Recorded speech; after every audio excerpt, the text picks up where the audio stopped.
Ilya Sorokin stood on his head, but it wasn't quite enough. Islanders fall to the Sabres in overtime, 3-2. We have our key takeaways, our unsung hero of the game, our go to the game, and of course, a full preview of Saturday's contest against the Carolina Hurricanes. All that and a lot more coming up on today's Locked On Islanders podcast. Your Locked On Islanders, your daily podcast on the New York Islanders. Part of the Locked On Podcast Network, your team every day.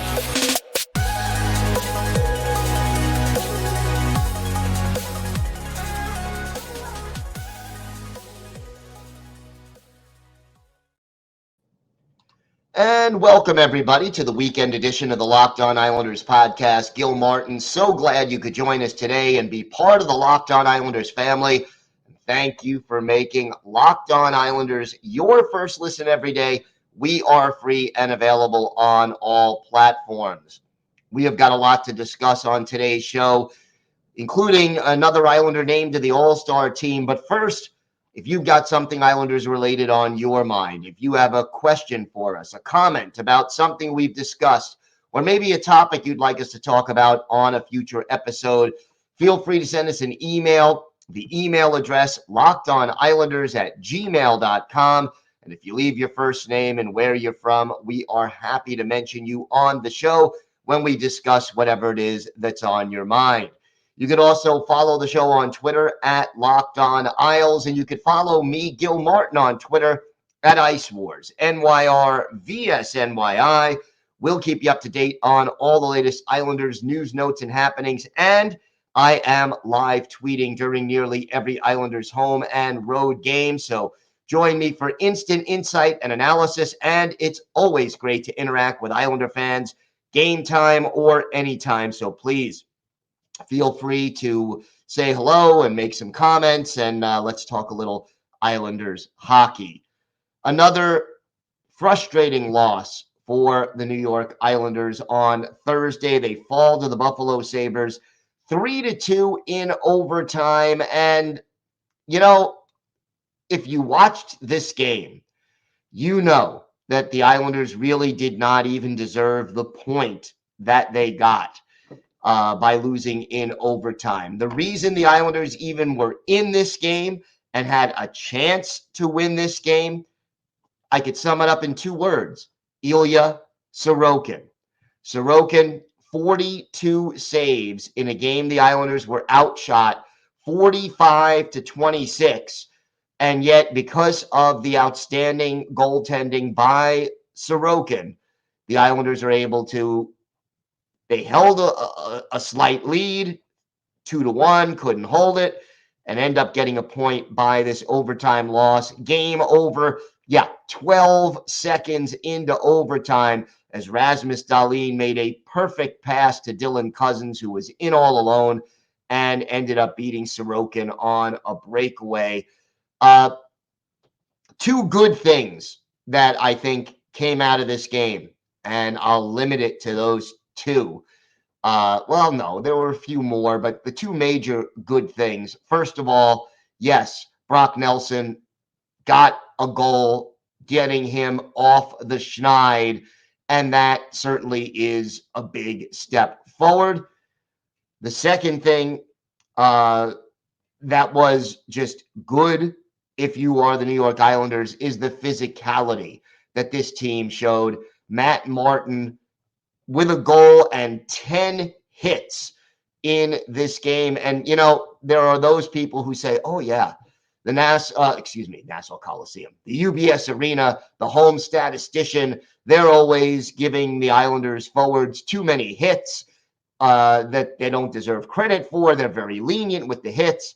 Well, this is a 10-hit game as done by the official scorers in Buffalo. So that, at least the physicality aspect of it, Matt Martin all over the place.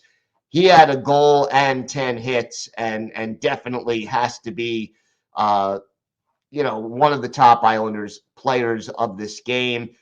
Simon Holmstrom back in the lineup, so that was a plus. A negative, though, Cal Clutterbuck, shaken up and ends up playing 10 minutes and 21 seconds, but you don't like to see Clutter getting banged up again. He has just dealt with so many injuries. Now, Hudson Fasching did not play. He is day to day, as is every player ever on the Islanders, with a lower body injury. So Ross Johnston thrust into the game in place of Hudson Fasching. He played 5 minutes and 47 seconds. Early in the game, had a nice little situation where what he did certainly diffused a potential problem where a player was in front of the Islanders' goal, a little pushing and shoving, and Johnston, his presence basically told the Sabres player, hey, back off. No problems after that. So that was a plus. And yes, before this game even started, the Islanders sending William Dufour back to Bridgeport in time for him to play this weekend with the Bridgeport Islanders. Look, the problem, if you're going to call the kid up, to bench him, early to midway through the second period of his first NHL game and then send him down is almost unfair. And to me, I really would have liked to have seen him get more ice time in the game on Wednesday and certainly get more than one game. Now, look, I know he wasn't here long term. He was here to get a taste. He was here because of all the injuries. I understand that. I appreciate it. But if you're going to call him up, make it worth his while and give him a little bit more than the odd 6 minutes that he got and the benching and then the return down to Bridgeport. Dennis Chalowski, however, playing again. He was a +1 in this game, but again, only on the ice for 11 and a half minutes of this contest, which wasn't enough. Again, shooting is a problem. And, the Islanders got off to a slow start with the shots on goal. It picked up a little in the third period, but 26 shots on goal for the game. But too many of your top 6 forwards not getting enough shots. Josh Bailey didn't have any shots. Not good enough. Matthew Barzal, 1 shot. Anders Lee, 1. Brock Nelson at least had 4, but you got to have more. Bailey, Parise, no shots. Barzy, 1. Lee, 1. I can understand Clutterbuck, Holmstrom, and Johnston not having shots, but you need more. You need more from those guys who are supposed to be your top forwards. But realistically, the problem for the Islanders, bad defensive zone coverage, struggling to get the puck out of the defensive zone and start transitioning to offense. Unfortunately, it's the same old song because we've seen these difficulties happening way too often. And again, it's happening again, and it's not good enough to win hockey games. Yeah, you take the point, but you need 2. And, even I'll go this far. The Buffalo Sabres right now are a team that is battling with the Islanders for a wild card spot. And, you've got to be better. The Islanders, even as bad as they were playing, had a 2-1 lead going into the third period, could not hold it, end up giving up the 2 points. Buffalo gets 2, the Islanders get 1. But if it wasn't for Ilya Sorokin, they wouldn't have had any points. Easily could have been a 6-2, 7-2 game. And during the game, they announced that Ilya Sorokin had been voted to the All-Star team by the fans. And, fans, I give him credit because Sorokin deserved it. He really deserved to be the Islanders' first representative. That went to Brock Nelson. But congratulations to Ilya Sorokin. He deserves to be on the All-Star team, and he is going to his first All-Star game. So congratulations to Sorokin. We have got more to get to on today's show. Hopefully, a better performance coming Saturday, and we preview Saturday's game against the first place Carolina Hurricanes. Plus, we have our Unsung Hero of the Day, our Goat of the Day, and a lot more thoughts about last night's game. All that and a lot more still to come on tonight's Locked On Islanders podcast. Today's episode is brought to you by Built Bar. If you're looking for a delicious treat but don't want all the fat and calories, then you got to try a Built Bar. We just got through the holidays. I know my goal is to eat a little healthier this year. And if you're like me, when you want to eat healthy, you don't want to compromise taste. So I've got just the thing for you. You've got to try Built. With Built, healthy is actually tasty. What makes Built Bars so good? Well, for starters, every Built Bar is covered in 100% real chocolate. That's right, real chocolate. And they come in great flavors like cookies and cream, coconut puffs, churro, peanut butter brownie, coconut almond. Unbelievable. And the macros, just 130 calories, 4 grams of sugar, but 17 grams of protein per bar.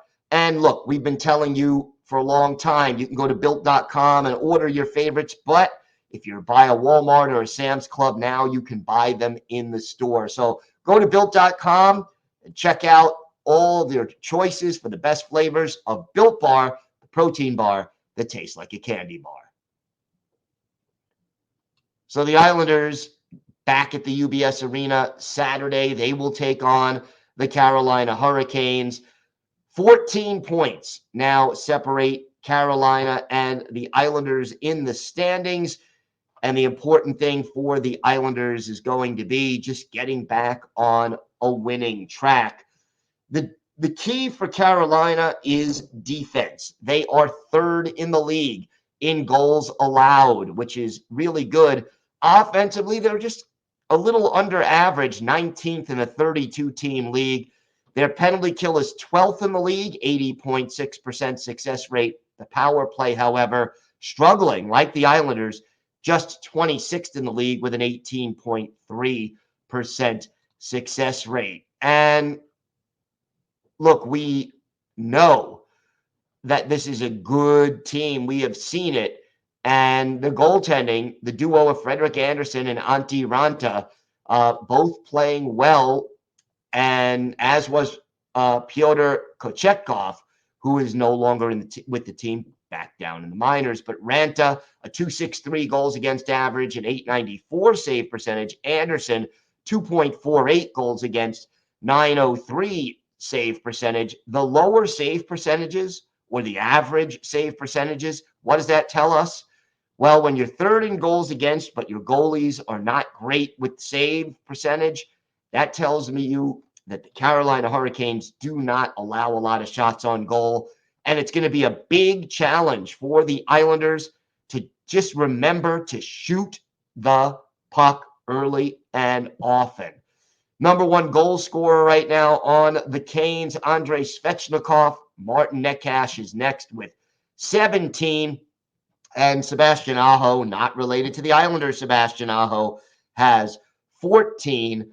The power play, Stefan Noesen has 6 power play goals to lead the team in just 41 games.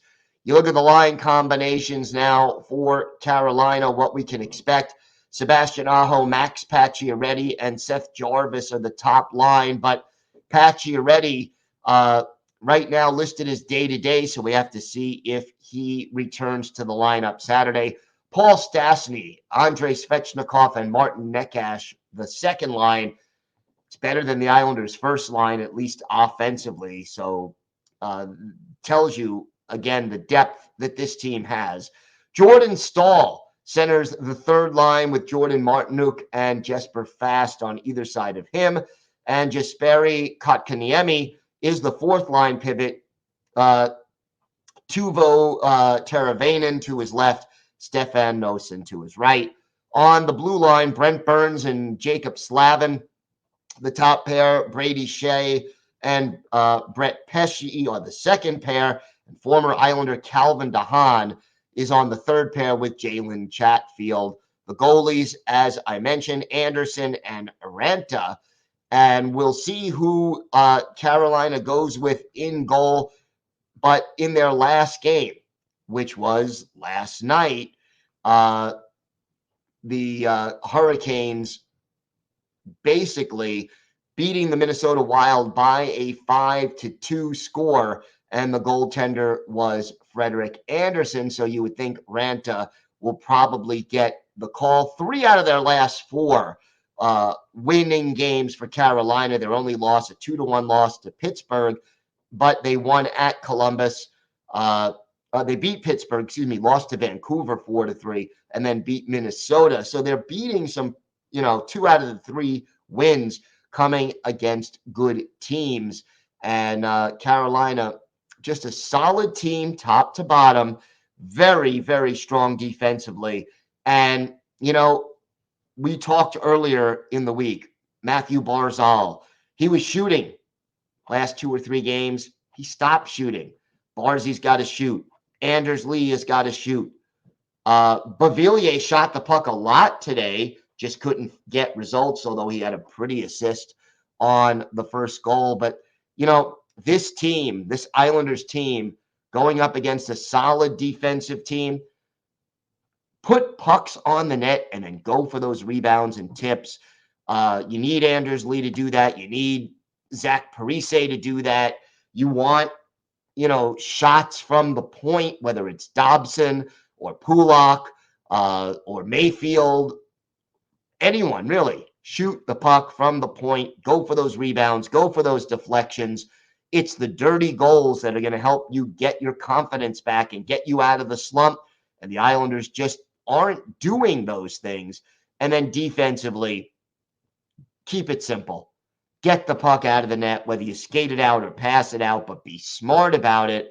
And, this used to be the strength of the Islanders, and now it's turned into a weakness, and that is just causing them problems and, quite honestly, costing them games. So this team just needs to get back to basics and play better hockey. Let's see if they can get that done.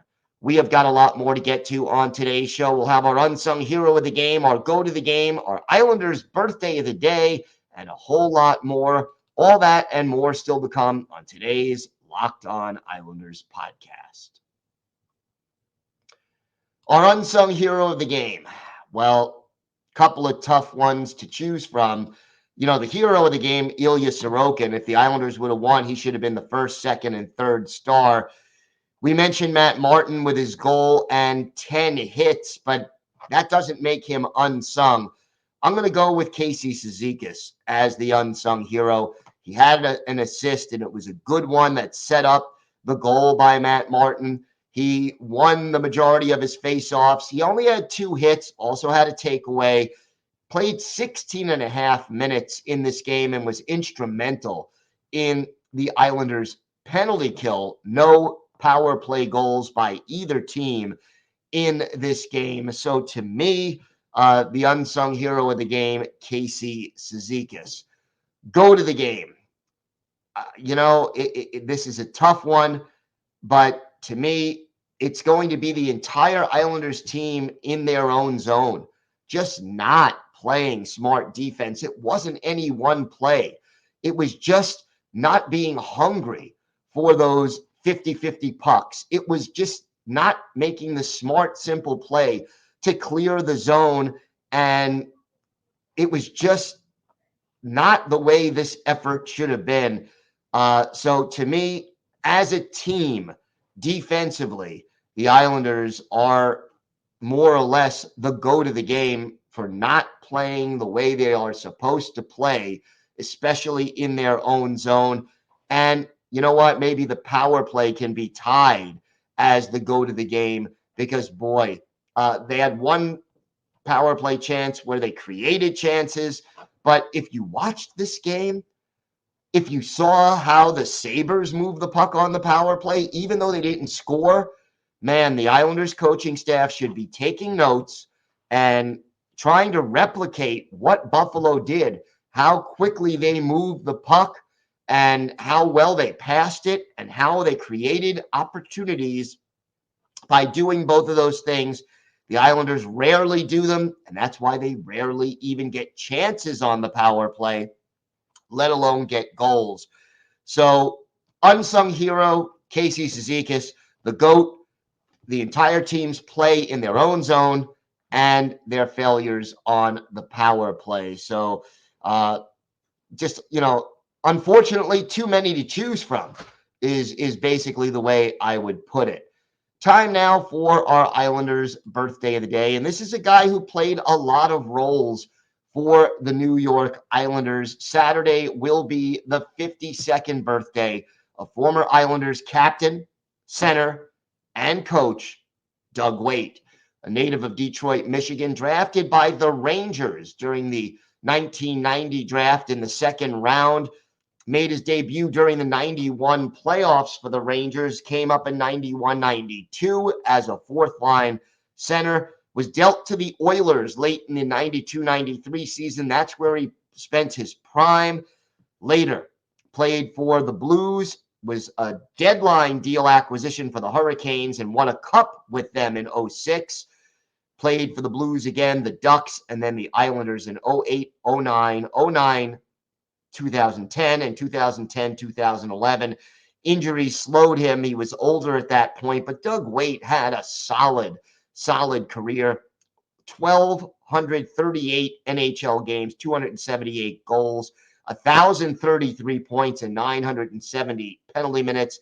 Again, did win a cup and had 23 goals, 72 points in 97 career playoff games. None of those playoff games coming with the Islanders.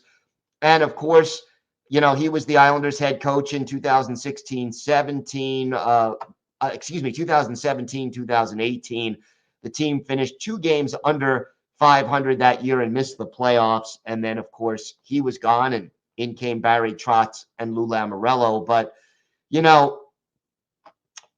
Doug Waite, one thing you got to say about him, he didn't play a defensive-oriented system that helped the Islanders in that regard, but they were certainly entertaining, and I loved his honesty during post-game press conferences.